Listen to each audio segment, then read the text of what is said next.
Good morning to all my friends and family, and welcome to Jim's 5 a.m. club. It's Wednesday, it's hump day, and I'm here in the city.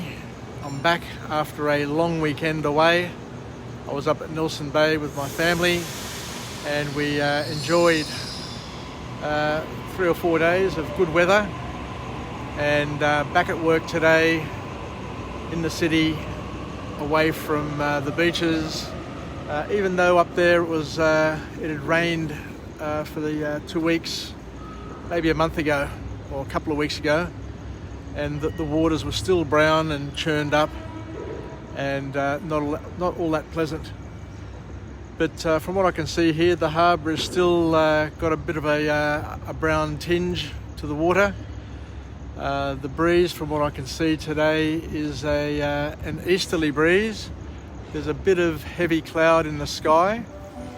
There's a moon up there showing a clear sky up above. So it's going to be an interesting day to see how it pans out. Anyway, what I want to do today is kick off with another book summary. I had a good outcome over the weekend, pumping out heaps and heaps of book summaries. So I'm well on my way to achieving my 1,000 logs by my 61st birthday. But I did some calculations yesterday, and I need to do about 4 a day to stay on track. 3.5 I think is the key, but what I'll try and do is try and knock out 4 wherever I can, just to make sure that we move along.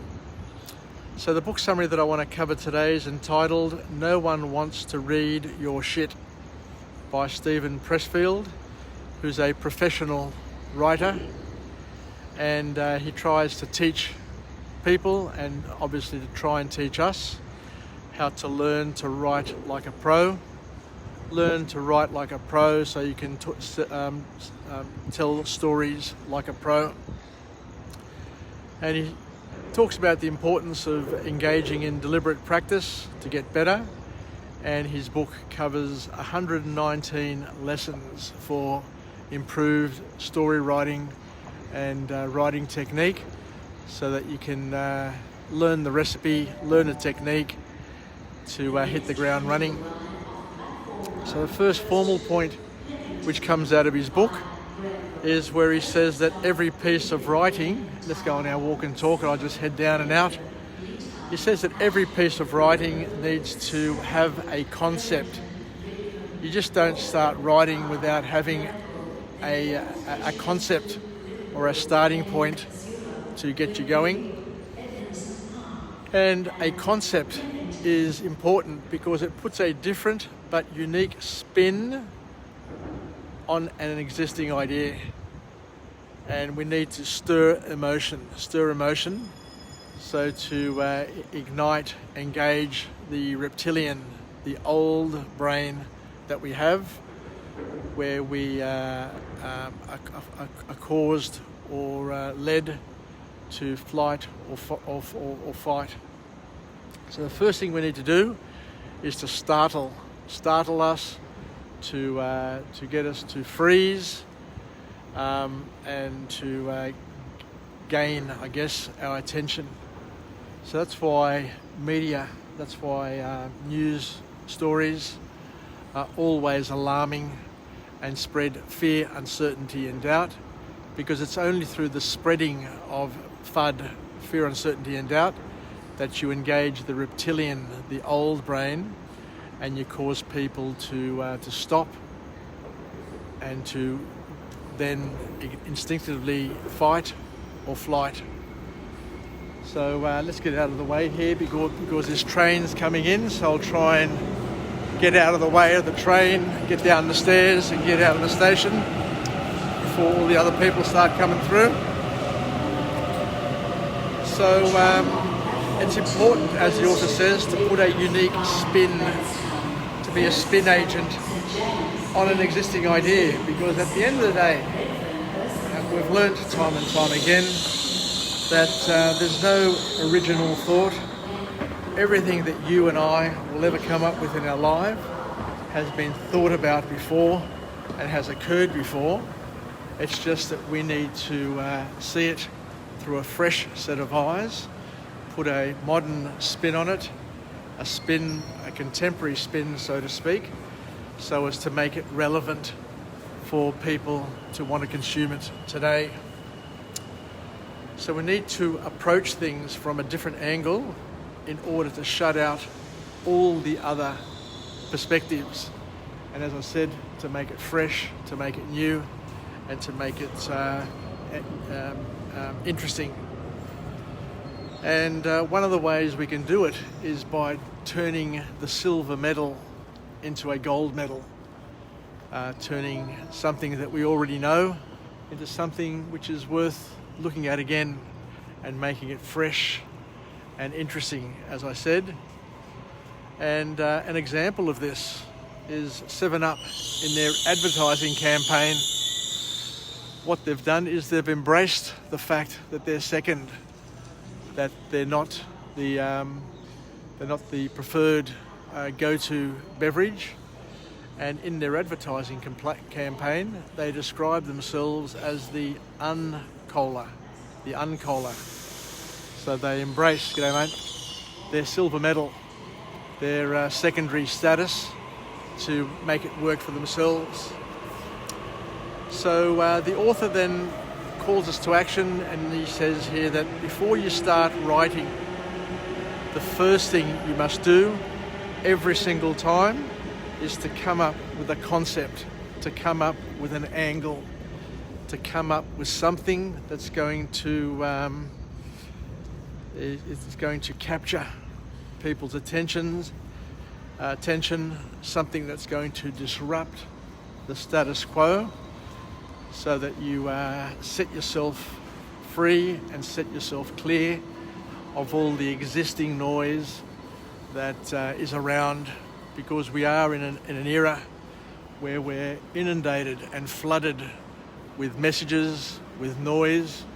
So you need to make your idea, your writing, your delivery fresh, clean, and worthy of attention, I guess, is the bottom line. The next point that the author makes, which once again is really, really special, I really like this, and he said that when you're communicating or when you're writing, you've got to understand one thing, that the purpose and the objective of a writer, of a communicator, of a leader is to solve problems. And in order to solve a problem, and this is an important point, because we have a lot of people in our lives who seem to think that their only job is to create problems.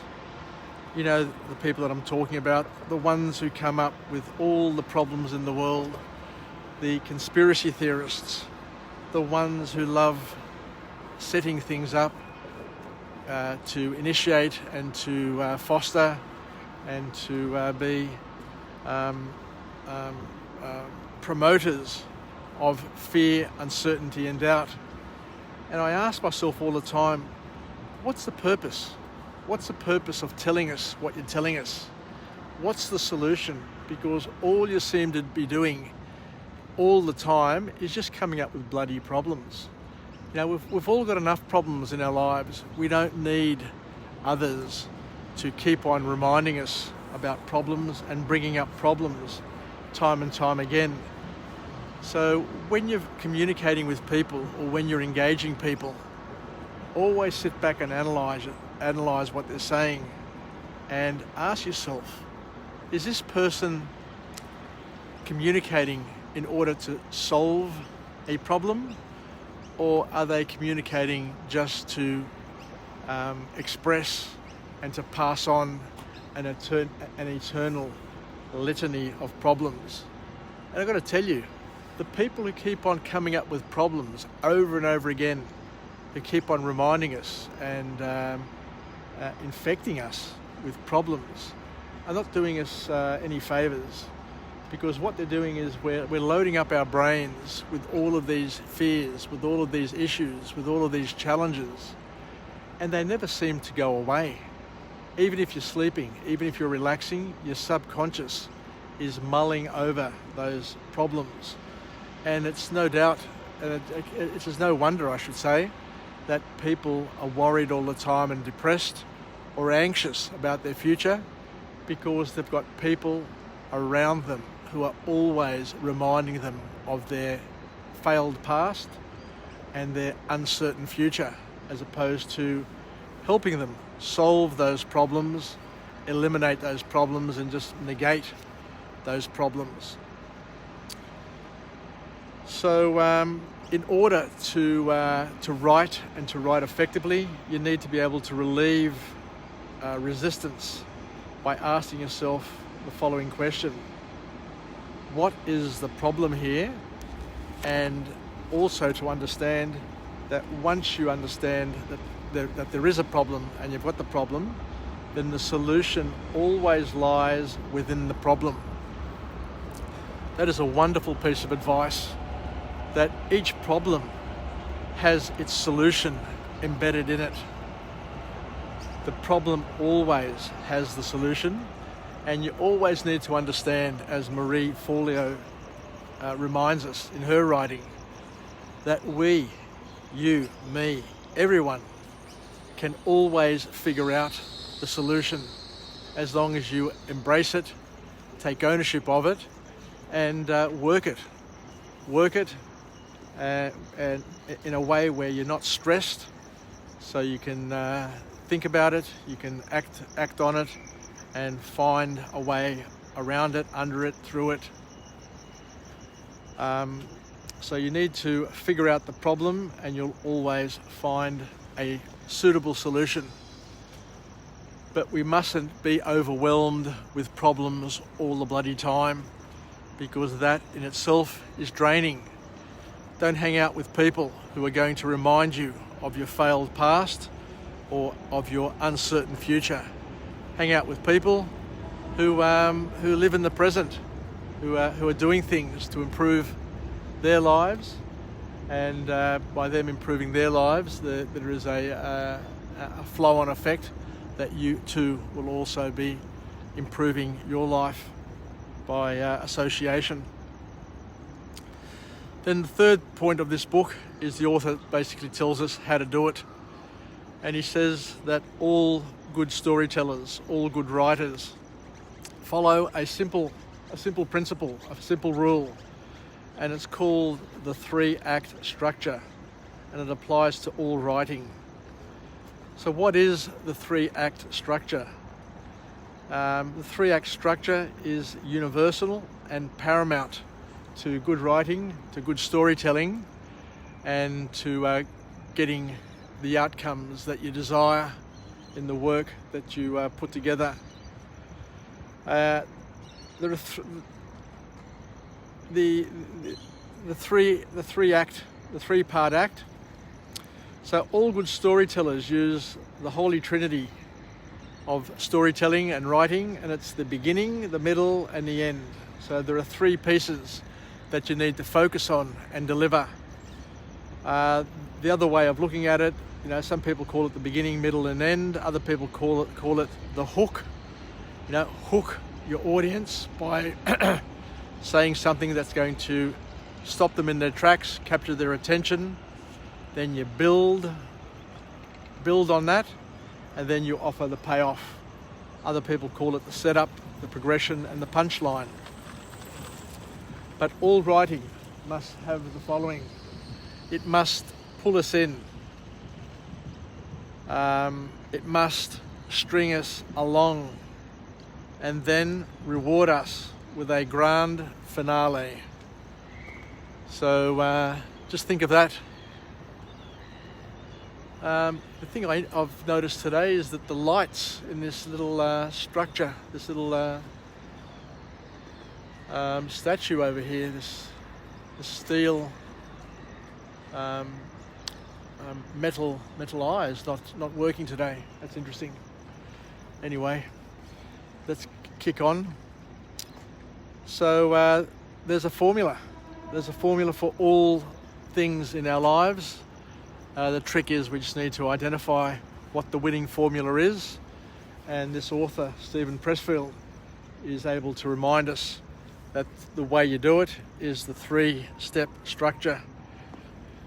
So basically, in a nutshell, we need to build curiosity as to what happened. And once again, what this does is it triggers, it captures, it engages the primary brain. And you can do it through fear, uncertainty and doubt to just stop people in their tracks and to get them to focus. And all it is getting them to momentarily focus on you, to notice you. Hence why people get dressed up, people wear certain clothes, certain colours, wear the mini skirts to capture people's attention. But once you've captured somebody's attention, then the next thing you've got to do is after you've built the curiosity, so to speak, is that you need to introduce the villain and to make the story darker, to attract people and to keep them hooked and strung along. And then you end the story with the punchline, where the hero arrives and saves the day. So the author then, his final point is that when you stick to this formula, you simply can't lose. And it's a formula that all good journalists, all good storytellers use on a regular basis. And it's the formula for their success. So thank you very much for joining me on this episode, this Wednesday, this hump day episode of Jim's 5am Club. Let's finish off with a positive affirmation. I'm alive, I'm well, and I feel absolutely great. To my friends and family, stay connected, stay relevant, stay reasonable, and most importantly, let's pick up some lessons from this book entitled No One Wants to Read Your Shit by Steven Pressfield, where he teaches us how to write like a pro and how to storytell like a pro, and to know that we need to start off with a concept. We need to capture people's attention, we need to string them along, and we need a punchline to make it memorable. And once again, thank you. So I look forward to coming to you again later on this morning at morning tea, which will be at about 9 o'clock, where I'll give another book summary. Don't know what it'll be, don't know what the message is, don't know where I'll be, but I'll be around here somewhere, hopefully, pronto Theos, and to remember and to remind ourselves that we are indeed partners in each other's development. And a lot of this material, hopefully, we can use, incorporate in our lives to help us grow, get through the morning, get through the day, get through our lives, to be able to live, learn, and pass it on, and to learn through incorporating OPE, other people's experiences in our lives. And the best way of gaining OPE, other people's experiences, is through chatting, is through reading, and basically making the most of the material that we have available. Especially these days, there is so much free material, free book summaries that are available online. But regardless of how much free material there is, if you don't do anything about it, if you don't pick it up, if you don't spend 5 minutes to read it, if you don't listen to Jim's 5am clubs, then it'll be a wasted opportunity, I guess, is the message and the bottom line. So thank you once again for joining me on this journey. I just can't believe how much energy, how much purpose this 5am club project has given me. Something which came out of COVID-19, the lockdown that we had last year in May, and gave me the idea, gave me an opportunity to own this space, to be the predominant deliverer of personal development material, empowerment material, and to highlight the beauties of this city of Sydney, Take care, Yassas, and have a great Wednesday. Bye for now. If you like it from Jim's 5am Club.